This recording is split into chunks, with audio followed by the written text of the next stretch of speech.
Hello all, good evening. അപ്പോൾ നമ്മുടെ ഇന്നത്തെ പോസ്റ്റ് മാർക്കറ്റ് അനാലിസിസ് ആൻഡ് റിപ്പോർട്ടിലേക്ക് സ്വാഗതം. അപ്പോൾ നമ്മൾ ഇന്ന് രാവിലെ കുറച്ച് കാര്യങ്ങൾ ചർച്ച ചെയ്തിട്ടുണ്ടായിരുന്നു നിഫ്റ്റിയുടെ ലെവൽസിനെ കുറിച്ചൊക്കെ. അപ്പോൾ ഇന്ന് ഈ വീഡിയോ നമ്മൾ ഡിസ്കസ് ചെയ്യാൻ പോകുന്നത് എൻ്റെ ഫോക്കസിൽ വന്ന കുറച്ച് കമ്പനികൾ സ്റ്റോക്സിനെ കുറിച്ചും ശേഷം ഇന്നത്തെ നിഫ്റ്റി ലെവൽസിനെ കുറിച്ചും നാളത്തെ ബാങ്ക് നിഫ്റ്റി ലെവൽസിനെ കുറിച്ചും എല്ലാം നമ്മൾ ഡിസ്കസ് ചെയ്യും. വളരെ ഡീറ്റെയിൽ ആയിട്ട് നമുക്ക് സംസാരിക്കാം. എന്തായാലും വീഡിയോ എല്ലാവരും മുഴുവനായിട്ട് കാണാൻ ശ്രമിക്കുക, സ്കിപ്പ് ചെയ്ത് പോകാതെ. ഓക്കെ, അപ്പോൾ നമുക്ക് ഫസ്റ്റ് നമുക്ക് നിഫ്റ്റിയിലെ വീഡിയോ അനാലിസിസിലേക്ക് നമുക്ക് പോവുകയാണ്. സോ നിഫ്റ്റി ഇന്ന് എന്താ സംഭവിച്ചതെന്ന് നമുക്ക് ബേസിക്കലി അറിയാം. ഇന്ന് ക്ലോസിംഗ് -23.80 ആണ്. വലിയ രീതിയിലുള്ള സെല്ലിംഗ് ഒന്നും നടന്നില്ലെങ്കിൽ പോലും ഇന്നത്തെ ലോ ബ്രേക്ക് ചെയ്തെങ്കിൽ പോലും മാർക്കറ്റ് തിരിച്ച് റീഗെയിൻ ചെയ്തു എന്നുള്ളതാണ് സത്യാവസ്ഥ. സോ നമുക്കൊന്ന് ജസ്റ്റ് ഒന്ന് 15 മിനിറ്റ് ചാർട്ടിലേക്ക് പോകാം. 15 മിനിറ്റ് ചാർട്ടിലേക്ക് പോവുകയാണെങ്കിൽ മാർക്കറ്റ് ഇന്നും ഈ ഒരു റേഞ്ച്, അതായത് ഇന്നത്തെ ലോ ബ്രേക്ക് ചെയ്ത് മാർക്കറ്റ് ഡൗൺ സൈഡ് പോകാനുള്ളൊരു ശ്രമം നടത്തിയിട്ടുണ്ട്. ബട്ട് എന്ത് സംഭവിച്ചു? ഇപ്പം നമുക്കൊരു 5 മിനിറ്റ് ക്യാൻഡിലും കൂടെ നോക്കാം. ഈ ഒരു ഡൗൺ സൈഡ് വന്നപ്പോഴത്തേക്കൊക്കെ ഒരുപാട് ആളുകൾ ഒരു പ്രോപ്പർ സെല്ലിങ്, ഞാനും പ്രതീക്ഷിച്ചിരുന്നു മേ ബി ഇന്ന് ഭയങ്കരമായ സെല്ലിങ്ങിലേക്കാണോ മാർക്കറ്റ് വീണ്ടും പോകുന്നതെന്ന്. ബട്ട് മാർക്കറ്റ് തിരിച്ച് റീഗെയിൻ ചെയ്ത് വന്നു അല്ലേ. സോ അവിടെ എന്താ സംഭവിച്ചതെന്ന് ചോദിച്ചാൽ എനിക്ക് തോന്നുന്നു ഒരുപാടധികം ആളുകൾക്കെങ്കിലും ഒരു സ്റ്റോപ്പ് ലോസ് ഹണ്ടിങ്ങിൽ പെട്ട് ഒരുപാട് ആളുകൾ ഈ പൊസിഷൻസ് എല്ലാം എടുത്ത് എന്താ പറയുക പ്രശ്നം കിട്ടിക്കാണും അല്ലേ. അപ്പോൾ നമുക്ക് അടുത്ത ഒരു കാര്യം ശ്രദ്ധിക്കേണ്ടതെന്ന് പറഞ്ഞാൽ മാർക്കറ്റ് ഇന്നത്തെ ലോ വീണ്ടും ഹോൾഡ് ചെയ്യുന്നുണ്ടോ എന്നുള്ളതാണ്. അപ്പം ഞാൻ ലെവൽസ് ഒന്നും മാറ്റാൻ പോകുന്നില്ല, ഈ ഒരു ലെവൽസ് തന്നെ നമുക്ക് കീപ്പ് ചെയ്യാം അല്ലേ. അപ്പം പ്രത്യേകിച്ച് ഇന്നൊരു മാറ്റേണ്ട അവസ്ഥയല്ല, കാര്യം വളരെ ടൈറ്റ് റേഞ്ചിലാണ് മാർക്കറ്റ് ഇന്ന് ട്രേഡ് ചെയ്തത്. അതിൻ്റെ അവസാനത്തെ ഒരു 5 മിനിറ്റ് നോക്കുകയാണെങ്കിൽ ഒരു ബൈയിങ് പ്രഷറും മാർക്കറ്റിലുണ്ട്. സോ എന്താ പറയുക, നിഫ്റ്റിയുടെ പ്രത്യേകിച്ച് ലെവൽസ് ഒന്നും മാറ്റേണ്ട. നമ്മുടെ വ്യൂ എപ്പോഴും സെയിം ആണ്. ഈ ഒരു റേഞ്ച് ബ്രേക്ക് ചെയ്താൽ മാത്രമേ നമുക്ക് ഒരു ഡൗൺ സൈഡ് പ്രതീക്ഷിക്കേണ്ടേ ഉള്ളൂ. അല്ലെങ്കിൽ ഈ ഒരു അപ്സൈഡ് മൊമെൻറ്റത്തിലാണ് ഞാനിപ്പോഴും പ്രതീക്ഷിക്കുന്നത്. എന്തായാലും ഒരു കോൺട്രാക്ഷൻ മാർക്കറ്റിൽ നടപ്പുണ്ട്. അപ്പോൾ വരുന്ന ദിവസങ്ങളിൽ നമുക്കൊരു ബുള്ളിഷ്നെസ് പ്രതീക്ഷിക്കാം അല്ലേ. അപ്പോൾ അടുത്ത ബാങ്ക് നിഫ്റ്റി നോക്കുകയാണെങ്കിലും സെയിം, പ്രത്യേകിച്ച് ഒന്നും നടന്നിട്ടില്ല. മാർക്കറ്റ് റെസിസ്റ്റൻസ് എടുക്കുകയാണ് ഉണ്ടായത്. ആൻഡ് റെസിസ്റ്റൻസ് എടുത്ത ശേഷം നമ്മൾ വരച്ച അതേ റേഞ്ച് റെസിസ്റ്റൻസ് എടുത്തു ആൻഡ് മാർക്കറ്റ് അതേ റേഞ്ചിലേക്ക് തിരിച്ചെത്തുകയാണ് ചെയ്തത്. സോ നിങ്ങളിവിടെ നോക്കുകയാണെങ്കിൽ ബാങ്ക് നിഫ്റ്റിയിൽ അവസാന 5 മിനിറ്റും മാർക്കറ്റ് നോക്കിയത് എന്തിനാണ്? ഒരു ബ്രേക്കിനാണ്. ഏതാണ് 54,750 എന്നുള്ള ഒരു സെല്ലേഴ്സിൻ്റെ സോൺ ബ്രേക്ക് ചെയ്ത് അപ്സൈഡ് പോകാനാണ് മാർക്കറ്റ് നോക്കിയത്. സോ ഗ്ലോബൽ മാർക്കറ്റ് എല്ലാം നാളെ ഓക്കെ ആണെങ്കിൽ മേ ബി 54,750 എന്നുള്ള റേഞ്ച് നാളെ ബ്രേക്ക് ചെയ്യാൻ ശ്രമിച്ചെന്നിരിക്കും. കാര്യം ഒരുപാട് ദിവസങ്ങളായിട്ട് ഈ ഒരു റേഞ്ച് ബ്രേക്ക് ചെയ്യാനായിട്ട് മാർക്കറ്റ് നോക്കുകയാണ് അല്ലേ. അത് നോക്കി ഓരോ തവണ ഈ ഭാഗത്തെത്തുമ്പോഴും മാർക്കറ്റ് ഈ ഒരു റേഞ്ച് ബ്രേക്ക് ചെയ്യാനുള്ളൊരു ശ്രമം കണ്ടിന്യൂസ്ലി പല ദിവസങ്ങളിലായിട്ട് നടത്തുകയാണ്. ഒരുപാട് അറ്റംപ്റ്റ് നടത്തിയിട്ടുണ്ട്. സോ ഇവിടെ നോക്കുകയാണെങ്കിൽ ഒരുപാട് അറ്റംപ്റ്റ് നടത്തിയിട്ടുണ്ട്. ഇന്നും അറ്റംപ്റ്റ് നടത്തിയിട്ടുണ്ട്. സോ മാർക്കറ്റിൽ ഇപ്പം നാളെയോ മറ്റന്നാളോ ഈ ഒരു റേഞ്ച് ബ്രേക്ക് ചെയ്യാൻ കഴിഞ്ഞാൽ നല്ല രീതിയിലുള്ള ബയേഴ്സ് എന്തായാലും ഉറപ്പായിട്ട് ഉണ്ടാവുമെന്ന് പ്രതീക്ഷിക്കാം. ഈ ഒരു 5 മിനിറ്റ് ചാർട്ടിൽ നമുക്ക് മൈന്യൂട്ടായിട്ട് കാര്യങ്ങൾ മനസ്സിലാവുന്നില്ലേ. ഓക്കെ, അപ്പം നിഫ്റ്റിയിലും ബാങ്ക് നിഫ്റ്റിയിലും നമുക്ക് ഈ ഒരു റേഞ്ച് ബ്രേക്ക് ചെയ്താൽ അല്ലെങ്കിൽ ഈ ഒരു റേഞ്ച് ബ്രേക്ക് ചെയ്താൽ ഡൗൺ സൈഡ് ഓക്കെ, ഒന്നെങ്കിൽ 54,300 ആണ് ഫസ്റ്റ് സപ്പോർട്ട്, അല്ലെങ്കിൽ 54,700 ആണ് ഫസ്റ്റ് റെസിസ്റ്റൻസ്. ഈ 2 റേഞ്ച് ബ്രേക്ക് ചെയ്ത് താഴെ വന്നാലോ മുകളിൽ പോയാലോ ബാക്കി കാര്യങ്ങൾ നമുക്ക് ഡിസ്കസ് ചെയ്യാം. ഓക്കെ, അപ്പോൾ നമുക്ക് ഇന്ന് അടുത്തൊരു പ്രധാനപ്പെട്ട കാര്യങ്ങൾ എന്ന് പറഞ്ഞാൽ ഇന്നത്തെ സ്റ്റോക്സ് ചിലതൊക്കെ ഒന്ന് പരിശോധിക്കുക. എനിക്ക് വളരെ ഇൻട്രസ്റ്റിംഗ് ആയിട്ടുള്ള കുറച്ച് കാര്യങ്ങൾ, പാറ്റേൺസ് എല്ലാം മാർക്കറ്റിൽ ഉണ്ടായതായിട്ട് എനിക്ക് തോന്നുന്നുണ്ട്.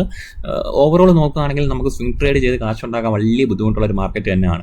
ഒരുപാട് സ്റ്റോക്സിന് സെറ്റപ്സ് ഫെയിലായി പോകുന്നുണ്ട്. കാര്യം മാർക്കറ്റ് വളരെ എന്താ പറയുക ഒരു പ്രതീക്ഷിക്കാത്ത രീതിയിലുള്ള മൂവ്മെൻറ്റ് കാരണം ഫെയിൽ ആവുന്നുണ്ട്. ബട്ട് എന്നിരുന്നാലും നമുക്ക് പ്രതീക്ഷിക്കാവുന്ന കുറച്ച് സ്റ്റോക്സ് ഒക്കെ ഉണ്ട്.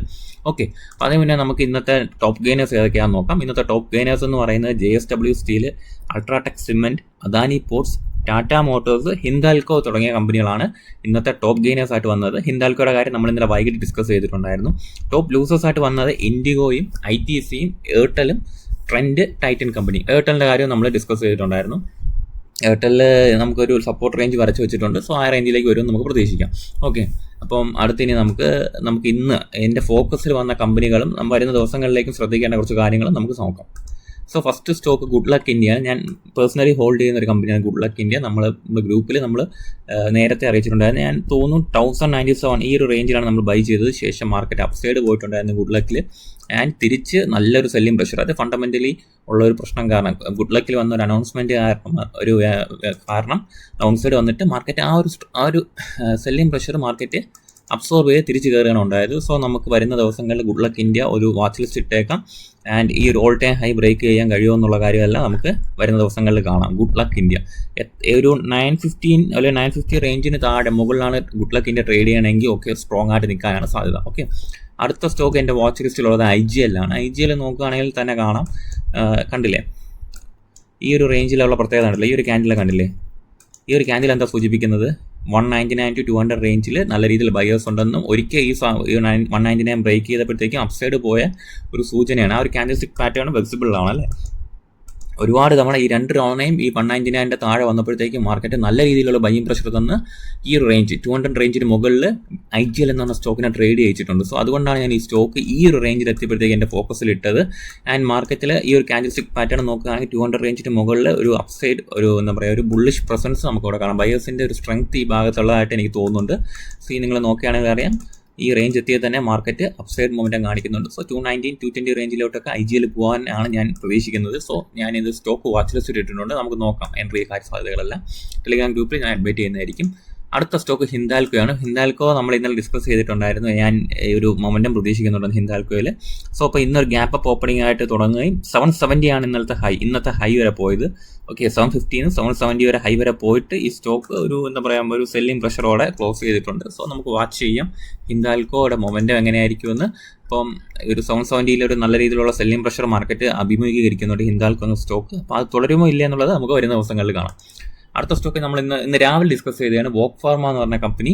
വോക്ക് ഫാർമയിൽ നിങ്ങൾ നോക്കുകയാണെങ്കിൽ ഇന്നത്തെ ക്ലോസിംഗ് സാമാന്യം ഒരു ഇൻസൈഡ് ബാർ ക്യാൻഡിലാണ്. ഇന്നത്തെ ക്യാൻഡിലിൻ്റെ ഉള്ളിൽ ഒരു മദർ ക്യാൻഡിലിൻ്റെ ഉള്ളിലാണ് ട്രേഡ് ചെയ്യുന്നത്. ഒരു ബുള്ളിഷ്നെസ് സ്റ്റിൽ നിലനിൽക്കുന്നുണ്ട്. 1580 മുകളിലായിരിക്കും ഞാനൊരു ബുള്ളിഷ് മൊമെൻറ്റം പ്രതീക്ഷിക്കുന്നത്. സോ വോക്ക് ഫാർമ ഞാൻ വാച്ച് ലിസ്റ്റിൽ ഇട്ടേക്കാണ്. സോ നിങ്ങൾ ഈ സ്റ്റോക്ക് ഒന്ന് പഠിക്കാൻ ശ്രമിക്കാം. പിന്നെ എൻ്റെ സ്പെസിഫിക്കലി ഇന്ന് രാവിലെ തൊട്ട് ഞാൻ വാച്ച് ചെയ്യുന്ന സ്റ്റോക്കാണ് ഓയിൽ ഇന്ത്യ എന്ന് പറയുന്നത്. അതിന് കാര്യം പ്രത്യേകിച്ചൊന്നുമില്ല, എന്തുകൊണ്ട് ഈ സ്റ്റോക്ക് കഴിഞ്ഞ കുറച്ച് ദിവസമായിട്ട് അപ്സൈഡ് മൊമെൻറ്റം കാണിക്കുന്നു എന്നുള്ളത് മാത്രമാണ് എൻ്റെ ഒരു ചോദ്യം.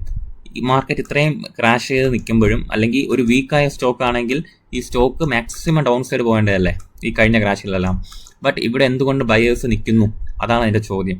നമുക്കിവിടെ അറിയാം ഇതൊരു ബൈയിങ് ഏരിയ ആണെന്ന് നമുക്കറിയാം. സോ ഒന്നുകിൽ 388 റേഞ്ച് ഒരു ബൈയിങ് ഏരിയ ആയിട്ട് ആക്ട് ചെയ്യുക ഇനിയുള്ള ദിവസങ്ങളിൽ ഒരു സെൽ ഓഫ് വന്നാൽ, മറിച്ച് അല്ലെങ്കിൽ 425 മുകളിൽ ക്ലോസിംഗ് കിട്ടുകയാണെങ്കിൽ 450 റേഞ്ച് വരേക്ക് പോകുമെന്നാണ് ഞാൻ പ്രതീക്ഷിക്കുന്നത്. സോ ഓയിൽ ഇന്ത്യ ലിമിറ്റഡ് ഞാൻ എന്തായാലും വാച്ച് ലിസ്റ്റിൽ ഇട്ടേക്കാണ്. അപ്പോൾ നിങ്ങളും ഈ സ്റ്റോക്ക് ഒന്ന് പഠിക്കാൻ ശ്രമിക്കുക. ഇപ്പം ഈ ഒരു ഏരിയ അതായത് 420 ആണ് ഈ സ്റ്റോക്കിൻ്റെ ഒരു സെല്ലിംഗ് പ്രഷർ നേടുന്ന സ്ഥലം. അപ്പോൾ 420 ബ്രേക്ക് ചെയ്ത് കഴിഞ്ഞാൽ അടുത്ത റേഞ്ചിലേക്ക് പോകുമില്ല എന്നുള്ള കാര്യം നമുക്ക് ഡിസ്കസ് ചെയ്യാം. ടെലിഗ്രാം ചാനലിൽ നമുക്കെല്ലാം ഡിസ്കസ് ചെയ്യാവുന്നതാണ്. ഓക്കെ, ഞാൻ ഇതിൻ്റെ അപ്ഡേറ്റ് ഇടുന്നതായിരിക്കും. അടുത്ത സ്റ്റോക്ക് NLC ഇന്ത്യ ലിമിറ്റഡ് ആണ്. അപ്പോൾ NLC ഇന്ത്യ ലിമിറ്റഡ് നോക്കുകയാണെങ്കിൽ അറിയാം ഒരു ബൈയിങ് പ്രഷർ മാർക്കറ്റിൽ കാണിക്കുന്നുണ്ട്. ഇപ്പോൾ 250 റേഞ്ചിന് മുകളിൽ ട്രേഡ് ചെയ്യുന്നിടത്തോളം NLC ഇന്ത്യ സ്റ്റോക്ക് സ്ട്രോങ് ആയിട്ട് നിൽക്കും. അപ്പോൾ ഇതൊരു സെല്ലിംഗ് ഏരിയ ആണ് 300 റേഞ്ച് എന്ന് പറയുന്നത്. സോ മാർക്കറ്റ് ആ ഒരു ഏരിയ ടെസ്റ്റ് ചെയ്യാനുള്ള സാധ്യതയുണ്ട്. അപ്പോൾ 300 റേഞ്ച് ഈ ഒരു റേഞ്ചിലേക്ക് മാർക്കറ്റ് ഒന്ന് ടെസ്റ്റ് ചെയ്ത ശേഷം മേ ബി തിരിച്ചിറങ്ങാം. ഈ റേഞ്ച് ടെസ്റ്റ് ചെയ്തിട്ട് മാർക്കറ്റ് ഒരു പുൾ ബാക്ക് തന്ന് അങ്ങനെ പോകാം. ഈ ഒരു മൂവ്മെൻറ്റാണ് ഞാൻ ഇവിടെ NLC ഇന്ത്യയിൽ പ്രതീക്ഷിക്കുന്നത്. സോ വരുന്ന ദിവസങ്ങളിൽ NLC ഇന്ത്യയിലെ മൂവ്മെൻറ്റ് നമുക്ക് വാച്ച് ചെയ്യാം. ഓക്കെ, അടുത്തത് മെട്രോ ബ്രാൻഡ്സ് എന്ന സ്റ്റോക്കാണ്. മെട്രോ ബ്രാൻഡ്സ് നമുക്കറിയാം നമ്മൾ ഈ ഒരു റേഞ്ചിൽ 1120 എന്നുള്ള റേഞ്ചിൽ ഞാൻ എൻ്റെ ഗ്രൂപ്പിൽ ട്രേഡ് എടുത്തതാണ്, നമ്മുടെ പ്രീമിയം ഗ്രൂപ്പിൽ. ആൻഡ് അവിടെ നിന്നും ഈ സ്റ്റോക്ക് നല്ല രീതിയിൽ മൊമെൻറ്റം തന്നു. ആൻഡ് നമ്മൾ എക്സിറ്റ് ആയി. ശേഷം മാർക്കറ്റ് വീണ്ടും ഈ ഒരു സോണിൻ്റെ ഉള്ളിൽ നിന്ന് നിൽക്കുകയാണ്. 125 കണ്ടില്ലേ, ഒരു ചെറിയ ബോക്സ് വരച്ചിട്ടുണ്ട് ഞാൻ ഇവിടെ ഒരു സോണായിട്ട്. ഈ ഒരു സോൺ ബ്രേക്ക് ചെയ്യാനുള്ള ശ്രമത്തിലാണ് നമ്മുടെ മെട്രോ ബ്രാൻഡ്സ് എന്ന് പറഞ്ഞ സ്റ്റോക്ക്. സോ നമ്മൾ നോക്കാം 1340 മുകളിൽ ക്ലോസ് ചെയ്യാൻ കഴിഞ്ഞാൽ ഈ ഒരു ഗ്രീൻ ലൈൻ 1340 മുകളിൽ ക്ലോസ് ചെയ്യാൻ കഴിഞ്ഞാൽ ഈ സ്റ്റോക്കിൽ വീണ്ടും ഞാൻ മൊമെൻറ്റ് എക്സ്പെക്ട് ചെയ്യുകയാണ്. സോ മെട്രോ ബ്രാൻഡ്സ് ഇനിയുള്ള ദിവസങ്ങളിൽ നിങ്ങൾ ക്ലോസ്ലി വാച്ച് ചെയ്യാം. അടുത്തത് നമ്മൾ ഇന്ന് ഡിസ്കസ് ചെയ്ത സ്റ്റോക്കാണ് ടാറ്റ ഇൻവെസ്റ്റ്മെൻറ്റ് സ്റ്റോക്ക്. നമ്മൾ 2 ദിവസം മുന്നേ ഡിസ്കസ് ചെയ്തിരുന്നു. ഈ സ്റ്റോക്ക് ഈ റേഞ്ചിലാണ് അല്ലേ, 9002 ഈ റേഞ്ചിൽ നമ്മൾ ഡിസ്കസ് ചെയ്തത്. ഇന്ന് ഈ സ്റ്റോക്ക് അപ്സൈഡ് മൊമെൻറ്റം വീണ്ടും തന്നിട്ടുണ്ടായിരുന്നു. ഒരു 9000 റേഞ്ചിലായപ്പോഴത്തേക്ക് നമ്മൾ ഈ സ്റ്റോക്കിൻ്റെ അപ്ഡേഷൻ നമ്മുടെ ടെലിഗ്രാം ചാനലിൽ തന്നിട്ടുണ്ടായിരുന്നു. ശേഷം മാർക്കറ്റ് റോക്കറ്റ് വിട്ട പോലെ പോയി ഇന്ന് നല്ലൊരു മൊമെൻറ്റം കിട്ടിയിട്ടുണ്ടായിരുന്നു. മോസ്റ്റ്ലി നമുക്ക് ഒരു 18% അല്ലെങ്കിൽ അത്രയും മൊമെൻറ്റം നമ്മൾ ക്യാച്ച് ചെയ്തിട്ടുണ്ട്. ആലോചിച്ച് നോക്കിയേ, 10,000 മുകളിൽ ഇന്ന് ക്ലോസിംഗ് വന്നിട്ടുണ്ട്. 8580 ഇന്നത്തെ ഡൗൺ സൈഡിൽ നിന്ന് കിട്ടിയവർക്ക് 23% മൂവ്മെൻറ്റാണ് ഈ സ്റ്റോക്ക് തന്നത്. സോ വളരെ സ്ട്രോങ് ക്ലോസിങ് ഈ വീക്ക് നോക്കിയാലും ശരി ഡേ നോക്കിയാലും ശരി ഇന്നത്തെ ദിവസത്തെ ക്ലോസിംഗ് എന്ന് പറഞ്ഞാൽ വളരെ വളരെ ബ്യൂട്ടിഫുൾ ക്ലോസിംഗ് കിട്ടിയിട്ടുണ്ട്. സോ വീണ്ടും ഒരു റീടെസ്റ്റ് കിട്ടുമോ അതോ ഒരു 12,000 റേഞ്ചിലേക്ക് പോകുമോ എന്നുള്ളത് നമുക്ക് വരുന്ന ദിവസങ്ങളിൽ കാണാം. ഓക്കെ, പിന്നെ ബാങ്ക് ഓഫ് ബറോഡയാണ്. ബാങ്ക് ഓഫ് ബറോഡ ഞാൻ ഹോൾഡ് ചെയ്യുന്ന സ്റ്റോക്കാണ് ആൻഡ് സ്റ്റിൽ സ്ട്രോങ് 266 റേഞ്ച് ഞാൻ എക്സ്പെക്ട് ചെയ്യുകയാണ്. വാച്ച് ലിസ്റ്റ് ഇട്ടേക്കാണ്. ഓക്കെ, ആൻഡ് പിന്നെ ഉള്ള സ്റ്റോക്ക് എന്ന് പറഞ്ഞാൽ ജൂപ്പിറ്റർ വാഗൻസ് ആണ്. ഒരുപാട് കമ്പനികൾ നല്ല നല്ല കമ്പനികൾ പ്രൈസ് ആക്ഷൻ ഉണ്ട്, ബട്ട് മൂവ്മെൻറ്റ് കാണുന്നില്ല വലിയ രീതിയിൽ. ഓക്കെ, ജൂപ്പിറ്റർ വാഗൻസ് നോക്കുകയാണെങ്കിൽ കാണാം ഒരു ഡിമാൻഡ് ഏരിയയിൽ 317 to 315 എന്നുള്ള ഡിമാൻഡ് ഏരിയയിൽ ഈ സ്റ്റോക്ക് ട്രേഡ് ചെയ്യുകയാണ്. സോ നമുക്ക് പൊട്ടൻഷ്യൽ ഉണ്ട്, ഈ സ്റ്റോക്കിന് ഒരു അപ്സൈഡ് മൂവ്മെൻറ്റിലുള്ള പൊട്ടൻഷ്യൽ ഉണ്ട്. നമുക്ക് നോക്കാം. മാർക്കറ്റ് അപ്സൈഡ് ഡൗൺ സൈഡ് ഒന്നും പോയിട്ടില്ല എങ്കിൽ മറിച്ച് ഈ ഒരു 315 റേഞ്ച് ഹോൾഡ് ചെയ്യുവാണെങ്കിൽ ഒരു 400 റേഞ്ചിലോട്ടൊക്കെ ഈ സ്റ്റോക്കിൻ്റെ മൂവ്മെൻറ്റ് ഞാൻ പ്രതീക്ഷിക്കുകയാണ് ജൂപ്പിറ്റർ വാഗൻസിൽ. അപ്പോൾ നമുക്ക് ഇതിൻ്റെ പ്രൈസ് ആക്ഷൻ നോക്കുകയാണെങ്കിൽ തന്നെ ഒരു ബേസ് മേക്കിംഗ് ആണെന്നാണ് നമുക്ക് മനസ്സിലാവുന്നത്. നിങ്ങൾ നോക്കി, ഒരു ബേസ് ഉണ്ടാക്കി ഈ സ്റ്റോക്ക് ഓരോ തവണയായിട്ടും ഈ ഏരിയ ബ്രേക്ക് ചെയ്യാനുള്ള ശ്രമം നടത്തുകയാണ്. പിന്നെ ഇൻട്രസ്റ്റിംഗ് ആയിട്ടുള്ള ഒരു സ്റ്റോക്ക് എന്ന് പറഞ്ഞാൽ ഉമിയ ബിൽക്കോൺ എന്ന് പറഞ്ഞ സ്റ്റോക്കാണ്. ഉമിയ ബിൽക്കോൺ ഇന്ന് 100 റേഞ്ച് വരെ ഇന്ന് പോയിട്ടുണ്ട്. സ്ട്രോങ് ബ്രേക്ക് ഔട്ടാണ്. ഒരുപാട് സമയത്തിന് ശേഷം ഇന്നൊരു ബേസിൽ നിന്നും ഒരു കൺസോൾട്ടേഷൻ ബ്രേക്ക് ഔട്ട് തന്നിട്ടുണ്ട്. സോ നമുക്ക് റീടെസ്റ്റിന് വേണ്ടി വെയിറ്റ് ചെയ്യാം. അതിൻ്റെ റേഞ്ചിൽ നിന്ന് ഒരു അപ്സൈഡ് മൊമെൻറ്റം ഉണ്ടാവുമോ നമുക്ക് നോക്കാം. അടുത്തത് ഏജീസ് വോപാക് ടെർമിനൽസ് ആണ്. വളരെ ഇൻട്രസ്റ്റിംഗ് ആയിട്ട് കഴിഞ്ഞ 3 ദിവസമായിട്ട് ഈ സ്റ്റോക്ക് ഞാൻ വാച്ച് ചെയ്യായിരുന്നു. ഇന്നിതാ 260 റേഞ്ചിൽ ക്ലോസിംഗ് വന്നിട്ടുണ്ട്. ആൻഡ് 230 റേഞ്ചിലാണ് ഈ സ്റ്റോക്കിൻ്റെ ഒരു സപ്പോർട്ട് റേഞ്ച് വരുന്നത്. 230 റേഞ്ച്, ആ റേഞ്ചിൽ നിന്നാണ് ഈ സ്റ്റോക്ക് അപ്സൈഡ് പോകുന്നത്. ഇന്ന് സ്ട്രോങ് ഒരു ക്ലോസിംഗ് വന്നിട്ടുണ്ട്. ആൻഡ് 263 റേഞ്ച് ബ്രേക്ക് ചെയ്യില്ല എന്നുള്ള വാച്ച് ചെയ്യാം. എബോവ് 263 മേ ബി അടുത്ത മൊമെൻറ്റം സ്റ്റാർട്ട് ചെയ്യാൻ സാധ്യതയുണ്ട് ഏജീസ് വോപാക്. ഓക്കെ, അടുത്ത ഇൻട്രസ്റ്റിംഗ് ആയിട്ടുള്ള ന്യൂസ് ഞാൻ വായിച്ചിട്ടുണ്ടായിരുന്നു കേട്ടോ. ഇന്ത്യയിൽ നമ്മുടെ GST റേറ്റ് കട്ടിൻ്റെ ഭാഗമായിട്ട് നമ്മുടെ ACs കൂടുതൽ സെയിലിൽ നടക്കുന്നു എന്നുള്ളൊരു ന്യൂസ് കണ്ടിട്ടുണ്ടായിരുന്നു. സോ അതുകൊണ്ട് ഞാൻ വോൾട്ടാസ് പോലുള്ള കമ്പനികൾ എടുത്തു വെച്ചിട്ടുണ്ട്. ബട്ട് നോർത്ത് ഇന്ത്യയിൽ പലയിടത്തും ഇപ്പോഴും മഴയുണ്ട്. മുംബൈ പോലുള്ള സിറ്റികളിലെല്ലാം മഴ ഇപ്പോഴും നിൽക്കുന്നുണ്ടെന്നാണ് ഞാൻ മനസ്സിലാക്കുന്നത്. സോ അപ്പം ACയുടെ സെയിൽ എത്രമാത്രം ഇപ്പം നടക്കുന്നുണ്ടെന്ന് അറിയത്തില്ല. ബട്ട് ഞാൻ വോൾട്ടാസ് എൻ്റെ വാച്ച് ലിസ്റ്റിൽ ഇട്ടിട്ടുണ്ട്. ഒരു സപ്പോർട്ട് റേഞ്ച് എടുത്ത് നിൽക്കുകയാണ് വോൾട്ടാസ്. അപ്പോൾ ആ ഒരു ന്യൂസ് ഞാൻ കണ്ടുകൊണ്ടാണ്, അതായത് GST കട്ട് റേറ്റിന് ശേഷം AC വിൽപ്പന നല്ല രീതിയിൽ നടക്കുന്നു എന്ന് കണ്ടതുകൊണ്ട് ഞാൻ ഈ വോൾട്ടാസ് എടുത്തിട്ടാണ്. നമുക്ക് നോക്കാം, കഴിഞ്ഞ പ്രാവശ്യം ഉണ്ടായ സെയിൽസിനെ കാട്ടിയൊക്കെ കൂടുതൽ ഇനിയുള്ള ദിവസങ്ങളിൽ അല്ലെങ്കിൽ മഴ മാറി നിന്നാൽ നോർത്തിൽ വോൾട്ടാസ് അല്ലെങ്കിൽ AC കമ്പനികൾക്ക് ഉണ്ടാവുമെന്നാണ് ഞാൻ പ്രതീക്ഷിക്കുന്നത്. ഈ മഴയുടെ ഒരു പ്രശ്നം തീർന്നാൽ ഈ കമ്പനി GST കട്ട് റേറ്റും കൂടെ വന്നതോടുകൂടി AC കമ്പനികളിൽ നല്ല രീതിയിലുള്ള സെയിൽ ഞാൻ പ്രതീക്ഷിക്കുന്നുണ്ട്. ഓക്കെ, അപ്പോൾ അടുത്ത സ്റ്റോക്ക് BPCL ആണ്. BPCL ഞാൻ ഗ്രൂപ്പിൽ ഡിസ്കസ് ചെയ്തിട്ടുണ്ടായിരുന്നു. ഇന്നലെ നല്ല രീതിയിൽ ക്ലോസിംഗ് കിട്ടി. ഇന്ന് ജസ്റ്റ് ഒരു റീടെസ്റ്റ് പോലെ നിൽക്കുന്നുണ്ടെന്ന് പറഞ്ഞാൽ എവിടെയാണ് നിൽക്കുന്നത്? ആ ഒരു ഇന്നലത്തെ ക്യാൻഡലിൻ്റെ ഹൈയിലാണ് ഈ സ്റ്റോക്ക് റീടെസ്റ്റ് ചെയ്ത് നിൽക്കുന്നത്. സോ BPCL സ്റ്റിൽ സ്ട്രോങ് ആണ്. അപ്പം നമുക്ക് നോക്കാൻ വരുന്ന ദിവസങ്ങളിൽ എന്താണ് ചെയ്യാൻ പോകുന്നത് BPCL. പിന്നെ ഇൻട്രസ്റ്റിംഗ് ആയിട്ടൊരു സ്റ്റോക്ക് ഹീറോ മോട്ടോകോപ്പ് ആണ്. ഹീറോ മോട്ടോകോപ്പ് നിങ്ങൾ നോക്കുകയാണെങ്കിൽ ഇതിൻ്റെ പ്രൈസ് ആക്ഷൻ വളരെ ഇൻട്രസ്റ്റിംഗ് ആണ്. നോക്കിയേ, ഒരു ബേസ് ഉണ്ടാക്കി ബേസ് ബ്രേക്ക് ഔട്ട് തന്നു. ആൻഡ് ഈ സ്റ്റോക്ക് വലിയ രീതിയിലുള്ള മൂവ്മെൻറ്റ് തന്നു. ഈ ഒരു ബേസിൽ നിന്നും ബ്രേക്ക് ഔട്ട് ചെയ്ത ശേഷം മോസ്റ്റ്ലി 18% മൂവ്മെൻറ്റ് നമ്മുടെ ഹീറോ മോട്ടോകോപ്പ് തന്നിട്ടുണ്ട്. ആൻഡ് ഹീറോ മോട്ടോകോപ്പ് വീണ്ടും ശ്രമിക്കുന്നത്? വീണ്ടും ഒരു ബേസ് ആണ് ഉണ്ടാക്കുന്നത്. സോ ബേസ് ഓൺ ബേസ് എന്ന് നമുക്ക് വേണമെങ്കിൽ ഇതിനെ പറയാം അല്ലേ. ഇതാ നിങ്ങൾ നോക്കിയേ, എത്ര ബേസ് ആണ് ഇവിടെ ഉണ്ടാക്കിയെന്ന്. ഇപ്പോൾ ഒരു മൂന്നാമത്തെ ഈ ഒരു ബേസ് ആണ് ഉള്ളത്. ഓക്കെ, അപ്പോൾ ഇതൊരു മൂന്നാമത്തെ ബേസ് ആയതുകൊണ്ട് തന്നെ ഞാൻ കുറച്ച് ബ്യൂട്ടിഫുള്ളി സ്റ്റോക്ക് കാണാൻ എന്നൊക്കെ രസം കാണും. ബട്ട് എനിക്കൊരു മൂന്നാമത്തെ ബേസാണ്. സോ 1, 2, 3. ഇപ്പോൾ മൂന്നാമത്തെ ബേസും കൂടെ കഴിയുമ്പോഴത്തേക്കും സ്റ്റോക്ക് ചിലപ്പം വീക്കാവാൻ സാധ്യതയുണ്ട്. സോ എന്നിരുന്നാലും ഞാൻ ഈ സ്റ്റോക്കിലെ പ്രൈസ് ആക്ഷൻ വാച്ച് ചെയ്യുകയാണ്. ഈ ഒരു 5480 മുകളിൽ ക്ലോസിംഗ് കിട്ടിയ അടുത്തൊരു റാലി ഞാൻ പ്രതീക്ഷിക്കുന്നുണ്ട്. അതിൻ്റെ അടുത്ത ഹൈ, ഈ ഒരു ഹൈ റിട്ടേൺ ചെയ്യുകയാണ്. Okay, so investor mind set ഉള്ളവർ ഒരു കാര്യം ശ്രദ്ധിക്കേണ്ട കാര്യമുണ്ട്. നിങ്ങൾ നോക്കിയേ, ഹീറോ മോട്ടോകോപ്പ് എത്ര റേഞ്ചിൽ നിന്നാണ് ഡൗൺ സൈഡ് വന്നത്? 6000 നിന്നും മോസ്റ്റ്ലി ഒരു 46% ഈ stock hero MotoCorp down side വന്നിട്ടുണ്ട് അല്ലേ. ആൻഡ് എന്ത് സംഭവിച്ചു ഈ സ്റ്റോക്ക്? ഇപ്പോൾ ഇൻവെസ്റ്റർ മൈൻഡ് സെറ്റ് ഉള്ളവർക്കാണെങ്കിൽ നമുക്കറിയാം, ഈ ഒരു കറക്റ്റ് പോയിന്റിൽ എൻട്രി എടുത്താൽ തിരിച്ചൊരു 46% മൂവ്മെൻറ്റ് നിങ്ങൾക്ക് ക്യാച്ച് ചെയ്യാൻ കഴിയും. അപ്പം നല്ല സ്റ്റോക്കിൽ ഡൗൺ സൈഡ് വരുമ്പോൾ ഇൻവെസ്റ്റ്മെൻറ്റ് നടത്തേണ്ട ഒരു ആവശ്യകത നിങ്ങൾ മനസ്സിലാക്കുക. കണ്ടില്ലേ, 46% ഡൗൺ സൈഡ് വന്ന ഈ സ്റ്റോക്ക് എത്ര കാലം കൊണ്ട് ഉണ്ട്? ഗ്രാജുവലി ഈ സ്റ്റോക്ക് അപ്സൈഡ് പോകുകയാണ്. സോ നമ്മൾ ഏത് സ്റ്റോക്കായാലും ശരി, ഒരു ഡൗൺഫോള് കൺഫേംഡ് ആണ്.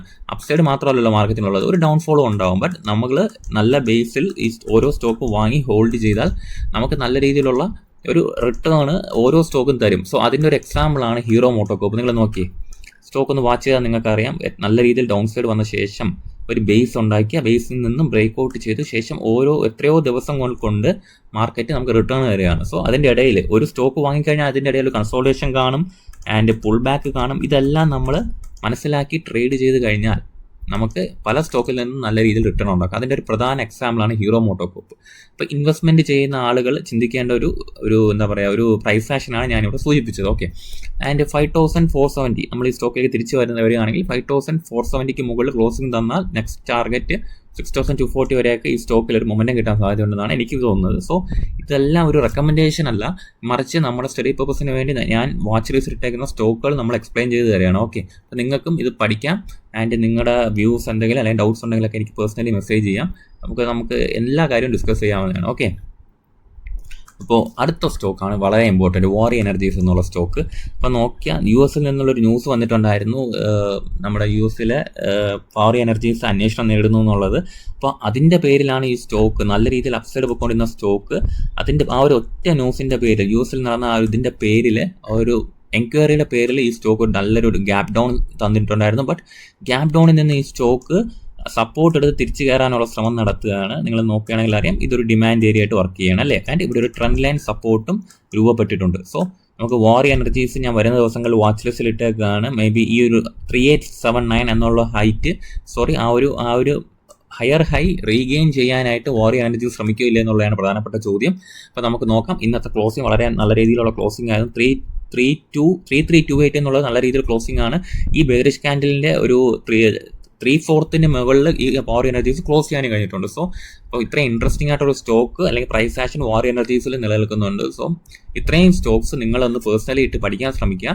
ആൻഡ് നിങ്ങളുടെ കണ്ടെത്തലുകളും നിങ്ങളുടെ നിരീക്ഷണങ്ങളെല്ലാം എനിക്ക് പേഴ്സണലി ടെലിഗ്രാമിൽ മെസ്സേജ് ചെയ്യാവുന്നതാണ്. ആൻഡ് നമുക്ക് ഈ കാര്യങ്ങളെല്ലാം ഡിസ്കസ് ചെയ്യാം. ഓക്കെ, അപ്പോൾ ഇന്ന് കുറച്ച് ലെങ്തി ആയിപ്പോയി, ബട്ട് എല്ലാവർക്കും യൂസ്ഫുൾ ആയിരിക്കും എന്ന് വിശ്വസിക്കുകയാണ്. അപ്പോൾ നാളെ രാവിലെ പ്രീ മാർക്കറ്റ് റിപ്പോർട്ട് വരെ ഞാൻ വരുന്നതായിരിക്കും.